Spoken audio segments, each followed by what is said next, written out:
Hi, my name's No-Sheds. I'm Jose Shibon, Spurs Video Podcast. I'm going to talk about Spurs, Carlisle, and a few other things that have been floating around in the press. Basically, the first thing I'll talk about is Carlisle. They're actually, apparently, I was reading yesterday that they have it's very Spartan apparently. Hot showers are a real luxury apparently. Plastic seats, yeah, it's not going to be a comfortable existence. But, and it's a shame, apparently if they'd come down to us, they'd have actually made more money, like revenue-wise. And I think that's something that the league and the FA should consider. They said, look, when it is a small team, it's the big side. Yes, you've got the home crowd support and all that, but, this club will make a ton more money, on, like 4 or 5 times the amount of cash they need, if the game was at our place. But hopefully, as much as I always root for the underdog, I won't be rooting for the underdog today. Interesting that I don't know who's going to play right back and left back. I don't want to risk Carl Walker or definitely Evertongen in either fullback role. So I'll go with Corker and Dawson, and hopefully Corker won't get another injury.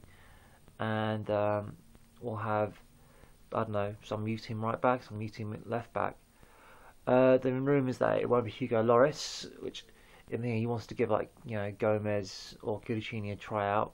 I have no idea why you want to do that. If you've got amazing goalkeeper like Hugo Lloris, and I'm assuming that Brad Friedel will be back up anyway as soon as Hugo Lloris comes in and really does take over that #1 spot, then I don't see the point of it. I just think it's just newspaper stirring shit. I'm hoping it is anyway, but I'm hoping it'll be Hugo Lloris in goal. I would go for and I'd have 4-3-3. In the three, I'd have Huddleston, Carroll, and Sigurdsson. Again, I think Adebayor's injured, so if he is injured, then I'm more likely to say play Dempsey up front and have Townsend and maybe Pritchard. Actually, I don't know. This might be a game to really bring him into. I think, he did. Out of all our next gen players, he was probably the best out of the ones I played against Barca. But it won't be about him. And you'll have like Carroll and Huddleston, so a lot of pressure will be off his shoulders, and we can see what he can really do.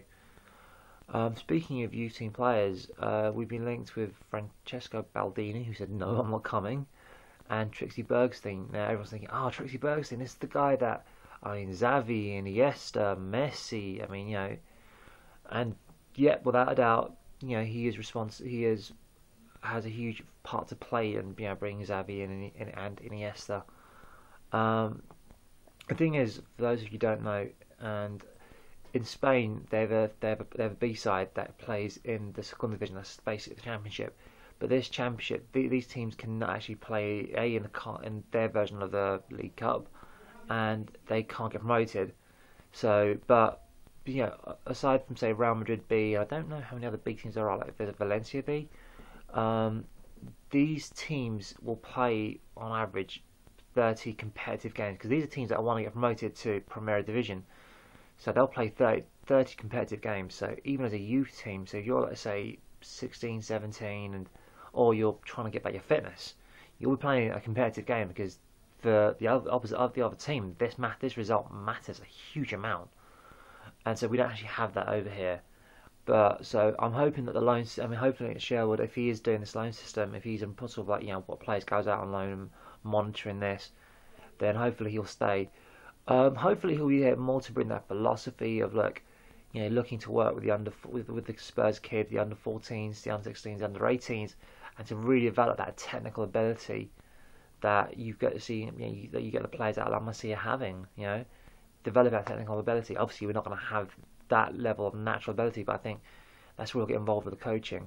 But for those guys, it doesn't just because the Spain model can't introduce it, because they have certain advantages that we just don't have. Going forward, apparently Eden Hazard could have joined us if we say got in the Champions League. So many could have, would have, should have. And much as I'd like him, obviously he's a fantastic player. There was this very interesting thing I saw about I think it was Steve Perriman. I read about him, listening to him when I did the interview for the Spurs show, and he said, and I quote, when Spurs got relegated, he didn't know he had the chance to leave. he said, I felt responsible for them going down. I felt I was responsible for them coming up. Obviously, although he was at Brentford, he came, joined us as a youth, and he went up the ranks, and so there's a bit more loyalty there to the club. But that loyalty, I don't think that exists anymore. And I know he's outdated, but you've got like players like Jan Vertonghen who say, look, I believe in Tottenham. I see what they've had. I like the tradition. I like the way they play. I like their values. Whether he's saying that, I don't know how true that is. Obviously, he didn't stay at Ajax, but I just like to think that, what? You want players that want to play for the club, And, like players like Gareth Bale, look, he could have gone to Man United. Obviously, he had a better chance of playing for us. That's why he chose us over Man U. And now he's really cemented his place. But you want players who want to play for the club. Now, I don't believe in this kissing the badge stuff, and I'm with Benny Esokota, I love the club. And then next week, playing for a different club. But, for me, Hazard, a great player. He feels like a fair weather player, and I don't know, when the chips are down, can you count on him? I'm not too sure. And, Jan Vertonghen, I mean, look, I love Siggy, and I think he's an excellent player, and I think we should give him a chance. But Jan Vertonghen, I mean, if he isn't made Spurs captain by the beginning of next season, because by rights it should be Parker, because he's been, it should be Parker or Gallus. Obviously it's Gallus or Parker, but really going forward it should be Kabul, because he's been at the club the longest. But I still think, for me, he's a bit too hot-headed. I remember that incident with Chetioto. Now Chetioto was doing some God knows how many fouls, but maybe that'll calm his temperament down a little bit. But I think Yunus Kabul is just a little bit too. I mean, who knows? Maybe you want that kind of fire and that passion. But I think with Ledley King, I like the example he says. He just plays by example.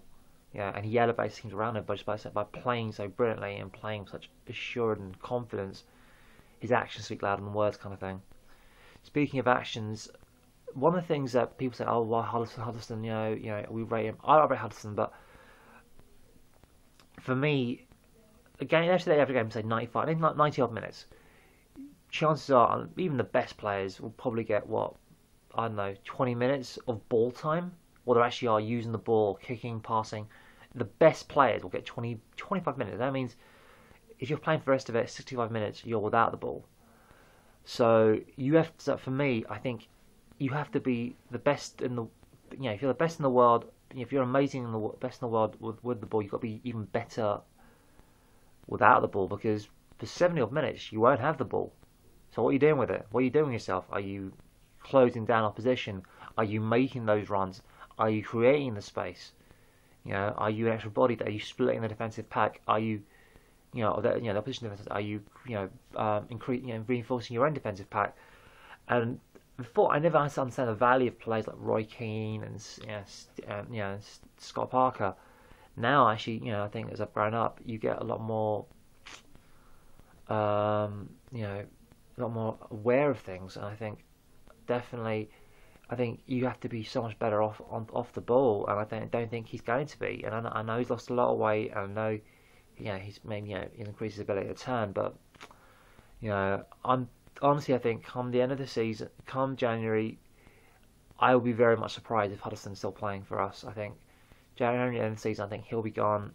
I can see players like Dawson going, and I know you say give Clint Dempsey a chance, but for me, I think he was a panic buy. Yeah, he's a good player, but he hasn't got the Murphys. He's got Dembele, but he hasn't got Murphy and Duff, and the system's built around those four players, and he's going to struggle, I think. Is he going to be another Pienaar? I'm hoping not. I think he's a very talented player, but the thing is, once you're a big fish in a certain pond, in a small pond, when you go to, no disrespect to Fulham, a slightly bigger pond, it changes. And your ability to make demands, the team isn't built around you. And even like the best players, like look at Michael Ballack at Chelsea, an amazing player, but he never really had the success that you think some of his talent should have had at Chelsea, because at Bayern the team's built around him. Anyway, I'm going to give a shout out to Major Hank and Super Spurs, Triple KL, and Kevin G, and my mate Peter Stuxy, who's helping me with my German. Anyway. Please click on the ad links as and when they appear, and it's been great chatting to you as always. Twitter.com youtube.com/the-real-shub on.